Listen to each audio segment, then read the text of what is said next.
Mula sa Palawan, ang dami na nangyayari. Iba na ang galawan, di na yung katulad dati. Siguro nagbabago na rin ang sitwasyon na dating tahimik na lugar, magulo na kung ngayon. At isa pa, kalsada ay hindi pa natatapos. Sa daanan dapat lagyan natin doon ng bawat ilaw, parang bawat dadaan ay makahinga ng maayos. Ang hindi mangonsume nang tayo'y makakaraos. Payo lang bawat magulang, anak nyo asikasuin. Hindi yung pag nawala, dun nyo pa hahanapin. At sisihin pa ang tao sa taong nakabangga. Walang hiya ang pabaya, ayun, nagsasaya. At ito pa, pag dumaan sa bawat iskinita, ang dami ng basura, dahilan ng pagbaha. Dahil gusto ko lang naman na malaman nyo, dapat tayo magkaisa, hindi yung nagkakagulo. Sino pa ba magkaampi sa kapwa Pilipino? Huwag mong sabihin saan kakampi natin ang Chino. Mismo sa ating lugar, tayo ay inaapi. Yan pa ba ang dahilan para di tayo magkampi? Gumising na sa katotohanan at imulat ang mata. Dahil tayo ay nabuhay sa mundong puno ng pangamba. Dahil tayo ay nabuhay sa mundong puno ng pangamba. Dahil tayo ay nabuhay sa mundong puno ng pangamba.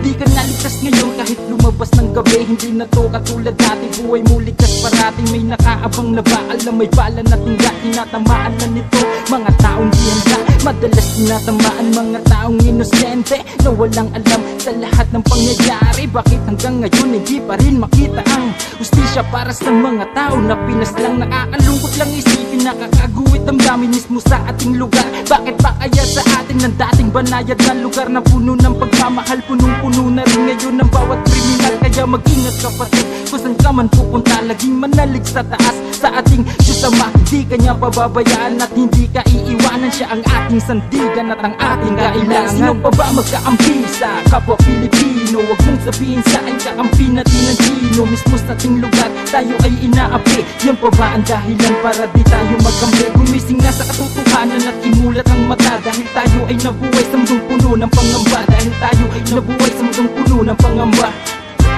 Yo, pakinggan nyo ako. Bakit ganon? Ang dami na nila.